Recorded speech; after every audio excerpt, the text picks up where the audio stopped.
Well, good morning, ladies and gentlemen. Welcome to another edition of Houston County News.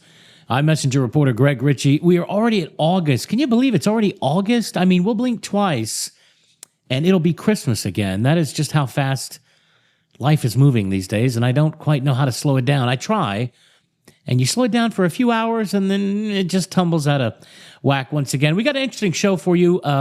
Monday night is another Crockett City Council meeting. Going to be talking about things like the Texas 21 project, the swimming pool. We're going to talk about that just a little bit. Also, former Crockett City Administrator Lee Standley is going to join us in a few minutes by Zoom. And he's not working for the local city, so he can be a little more honest about things. And we hope he will be. We're going to ask him about an opinion piece he wrote in the newspaper. If you saw it, that was in our Thursday paper. So we definitely want to see what's on his mind. Hey, we want to thank our sponsors and thank all of you for watching. Thank you so much. God bless you for being a part of our little show. We certainly appreciate it more than you could ever know. We've got a lot planned for moving into this fall and into the winter once all the kids get back into school. But in the meantime, let's thank our sponsors, and we'll be back and start the show right after this. This week's Houston County News brought to you by Houston County Hot Tax Funds, supporting economic development and tourism in Houston County. By Darling Ingredients, supporting our local ag students and ag programs. By Houston County Electric Co-op, power for your way of life. By the City of Crockett, Paradise in the Pines. By Davy Crockett Drug, legendary service from an old friend. And by Dr. Mike McLeod and the good people at Texas Family Doctor. Stay in touch with your county government and get information about everything from law enforcement to the County Historical Commission. Visit co.houston.tx.us and get connected to Houston County. From tax and election information to updates from the county sheriff and local courts, you'll find contact numbers, addresses, and many of your questions answered right there on the website. From tax information to emergency management, click on co.houston.tx.us. Keep in touch with Houston County, first in Texas, first in our hearts. I manage the sync program. I call customers and get all their meds synchronized to being filled once a month or once every 3 months, and help them remind them that they need their meds refilled every month. Some customers have struggles on remembering to fill their medications, or they have to come multiple times a month, and this just keeps it simple for them. It's a family business. It's not a corporate owned business, so it's a very inviting place. It's a loving place. Hey everybody, James and Carol Martin here at Davy Crockett Drug. We look so forward to seeing you on the west side of the square. Come let our family take care of your family. Legendary service from an old friend.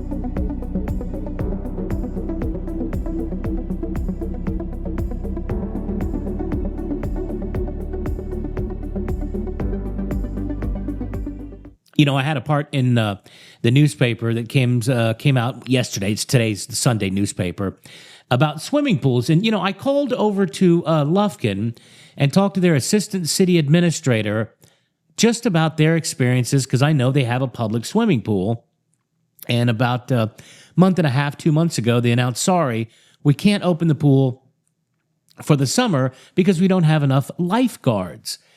And it got me to thinking about this whole swimming pool issue that's come up. Now, if you're not familiar with it, Councilwoman Katrina Hicks at the last meeting asked to make sure the swimming pool would specifically be on the agenda for this week, at the same time predicting that the city would not have enough money to give raises, or forget raises, what am I saying, raises, a cost of living adjustment to city employees, meaning, you know, according to fire people and police people and public works people, we might lose some people. Some of the folks that do the good work that those of us who live in the city of Crockett depend on. Now, why is the swimming pool a big deal? Well, this is something that's been going on for several years. The city actually set aside some money for it, and they're hoping to get a grant to pay for the entire swimming pool. The problem is, when it comes to these swimming pools, folks, the construction of it is, I'm not going to say the least of your concern, but that's kind of the easy part. You know, finding some money to dig a hole in the ground and put cement around it and fill it up with water, That's the easy part. Then you have to clean it. Keep it clean. Keep all the chemicals right. You have to carry some probably serious liability insurance in case somebody falls down or what else. You have to keep it clean. Somebody could come by and break a glass bottle in there, dump something inside that water. You might have to completely purge it and clean it and refill it and all the rest. You have to have the right kind of fence around it. You have to have the right kind of security, not to mention lifeguards. Now, when this project first got started, some of the local Boys and Girls Clubs had offered their help in staffing the pool with lifeguards. Well, that'd be fine.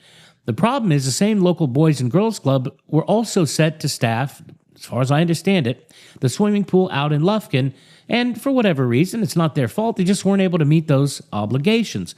Well, what does that tell you? If Lufkin, a city of that size, can't find people to man and lifeguard that swimming pool because you have to have certain shifts. You have to have so many per shift. They have to be able to take breaks. They can't just be lifeguarding, for 8 hours straight and no rest and no breaks or anything. What chance do we have in little Crockett, Texas? And I suspect, although obviously we have no way of knowing, that the other city council members are going to really start to push back on this idea and say, not only is this not an expense we need when we're fighting for money for roads and water and people, maybe the money that's been frozen all this time to go towards the pool should be unfrozen and spent on stuff the city might need even more. Also, the project, the Texas 21 project, this is the project. They have these meetings. I think they're in Dallas or Austin. I'll have to check on that. Excuse me. I may have that wrong. But they have these regional meetings where cities pay. You have to pay to go to these meetings and pay all your own expenses, by the way. And basically the idea is they talk about the 287 possibly turning into a major interstate between Beaumont and Amarillo. Now, there's no question that would be great for the city of Crockett. Imagine if you got a major interstate a la, let's say, I-45 coming maybe right around the loop.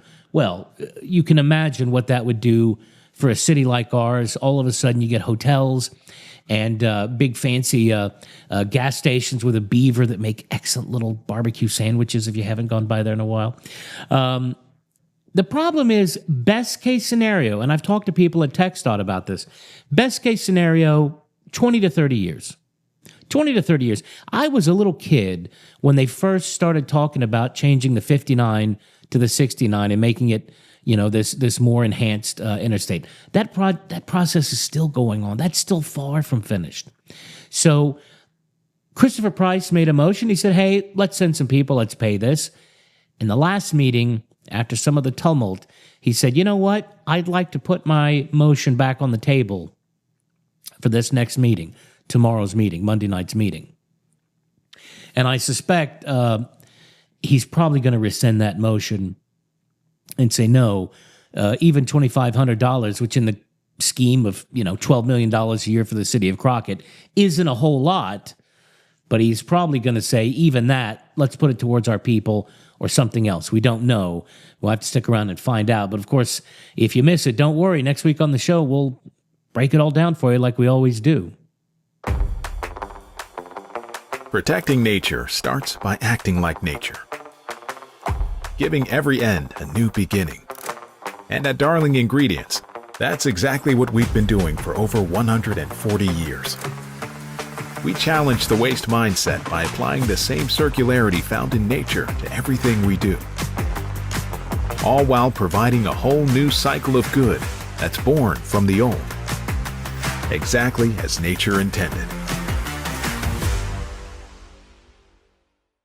Stay in touch with your county government and get information about everything from law enforcement to the County Historical Commission. Visit co.houston.tx.us and get connected to Houston County. From tax and election information to updates from the county sheriff and local courts, you'll find contact numbers, addresses, and many of your questions answered right there on the website. From tax information to emergency management, click on co.houston.tx.us. Keep in touch with Houston County, first in Texas, first in our hearts.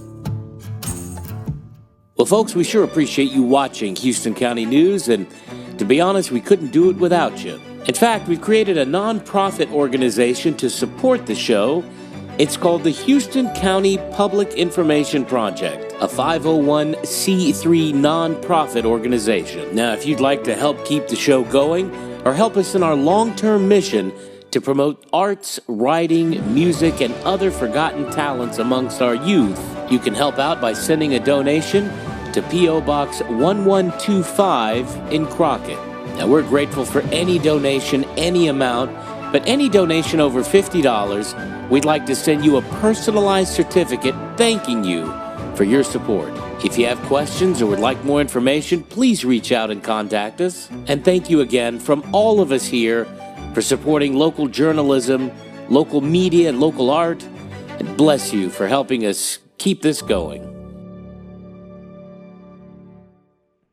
Well, folks, welcome back to the show, and obviously joining us by Zoom this morning, Mr. Lee Standley. He was city administrator for the city of Crockett, obviously, an assistant city administrator before that, and before that, fire marshal, and probably some other things that he'd like to share with us. First of all, Lee, welcome back to, kind of sort of local tie here. Can you tell us how you've been and where exactly you are and what you're doing? Oh, I'm doing great. I'm actually I'm the fire administrator for Bexar County Emergency Services District 4, which that is basically an area that's right there, Loop 1604 in San Antonio, about halfway between there and Bernie. Well, now you were kind enough to write a little opinion piece for the newspaper, which was in our Thursday paper this week, and we got a lot of interesting and very positive feedback. Obviously, you're kind of sort of following, I assume, what's going on around here. Not as close as you once did, but keeping an eye on it. When you were in the job that Mr. Angerstein is at now, and you're planning the city budget, you're looking at all these things.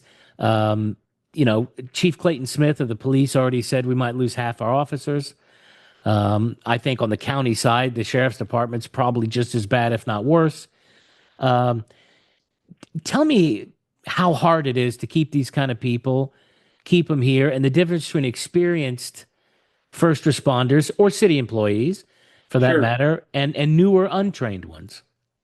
Well, I think as I put in that piece, it's an investment. It's really not a cost. It's an investment when you take care of those folks that have been there a while. But as far as the challenge, I think any budget you put together, whether it's a smaller tax base, it's a bigger tax base, budgets are just hard, and it's getting harder as time goes on. But to answer the question directly, I think the key to that is there's got to be a focus on what's important, and the reality to that, to me, in the situation I am here, sure, we have a bigger tax base. We have a lot more money to spend, but with that, we have more people we have to do that with. Right. And so, but the key is not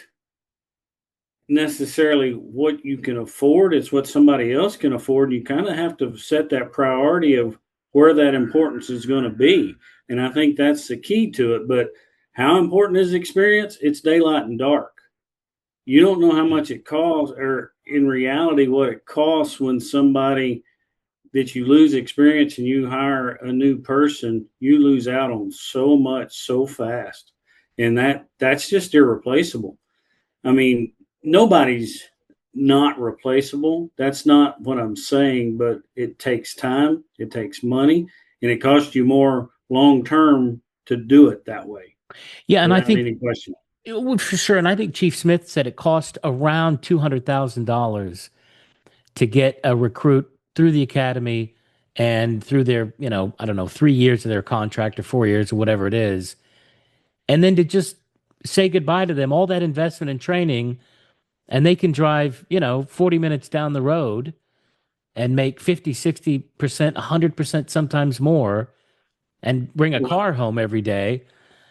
Sure. It's hard to argue with that. And it's hard to blame those folks for making those decisions. No, and here's the reality of this, and I heard it a lot when I was in Crockett, and I'm gonna be pretty blunt about it, is there's a mindset there that we're a poor community, we have a small tax base, we have those things. That's just a mindset change, and that's got to be part of the message that gets out there, that we can do those things that those other cities are doing, that those other counties are doing. We just have to prioritize what matters to us. And the people that work for the city of Crockett, I said it, I think that's the greatest asset that the city has, that they just don't understand how much dedication those folks have on a daily basis, what they bring to the table. And it's because they live there, they want to stay there. But at the same time, it's hard when there's this economy, it's just tough on folks. And a 10% cost of living increase doesn't even match inflation. No. It's not even close to that level. No. And so you look at gas, you look at groceries, everything has gone up, so much. And like here, it's the same situation. It's just so competitive for first responders because they're so critical. And that's what I'm dealing with now, but it's the same thing for the public works employees. It's the other ones that when you have those people that have experience and licenses and certifications that put them in those places to begin with, there's other places that prioritize the human capital right there, and they're willing to pay just a little bit more. Yeah.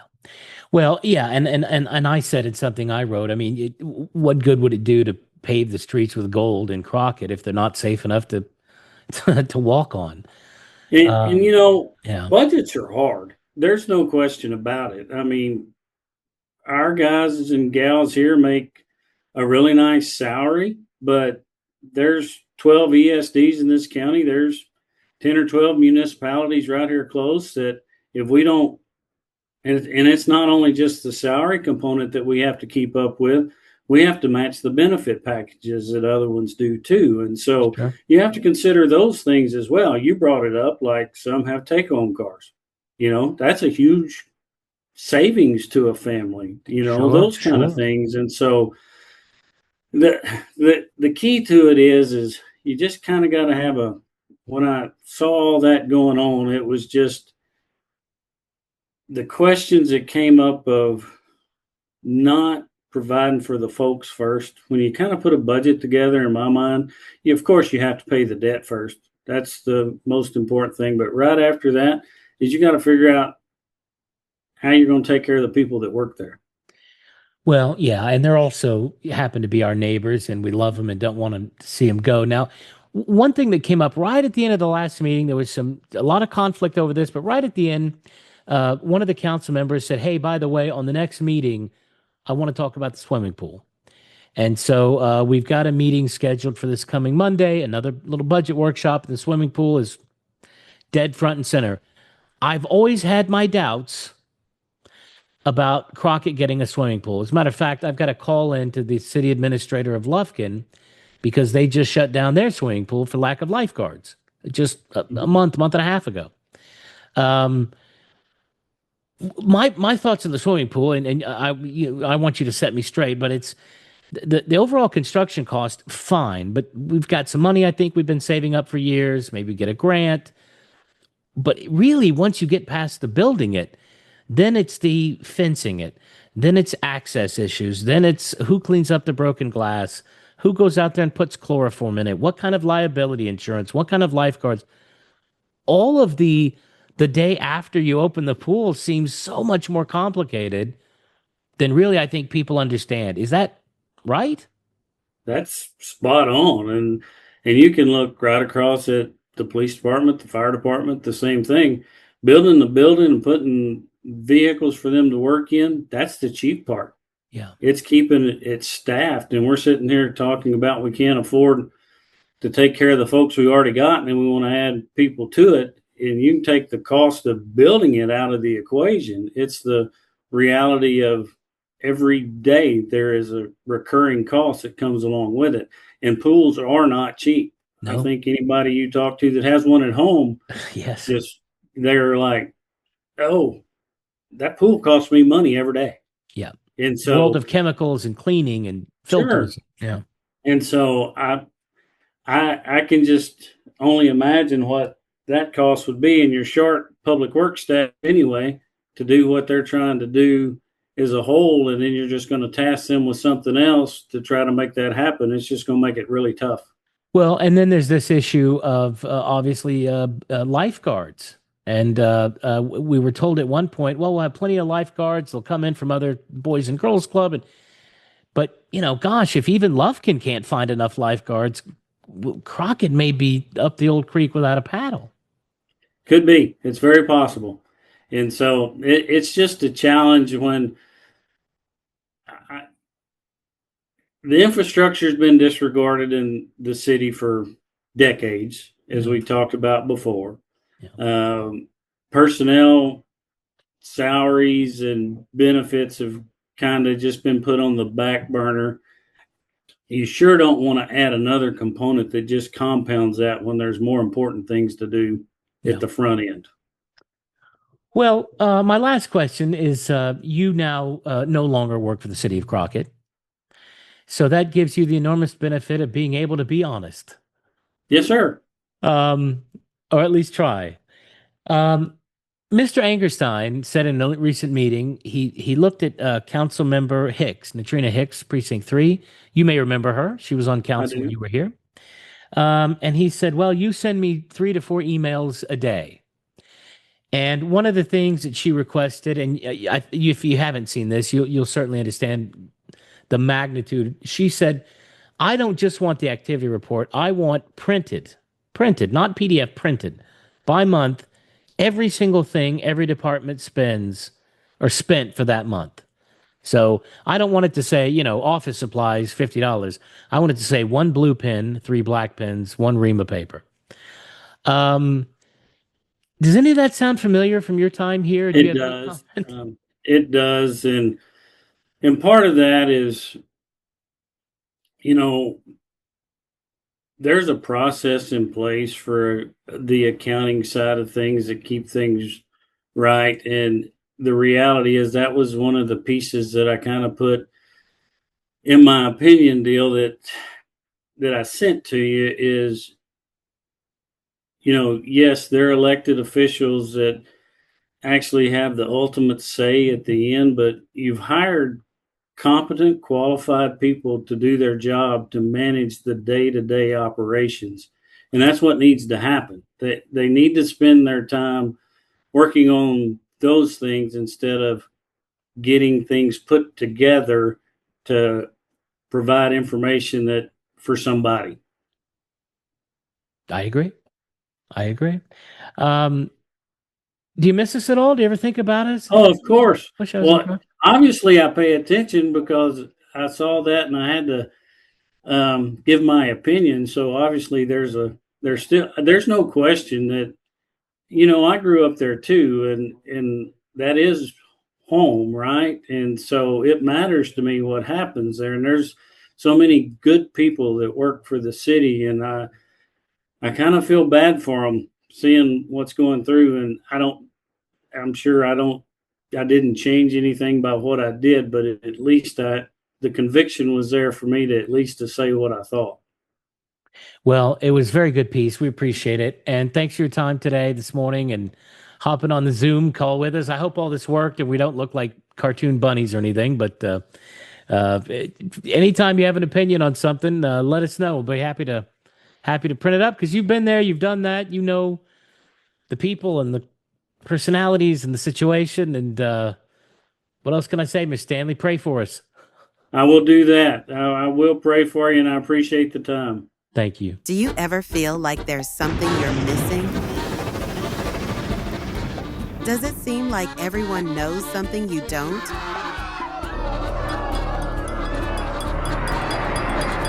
Do you want to know more about what's going on around you?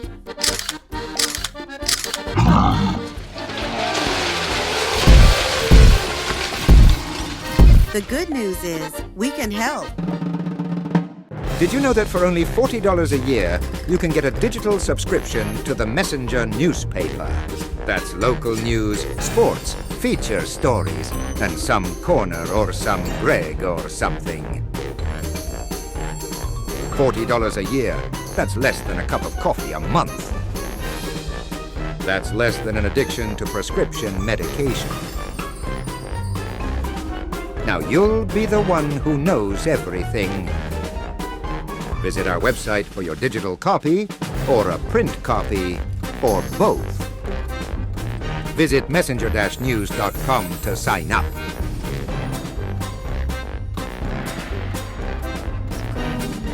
I want a swimming pool in my town, a small bright sea.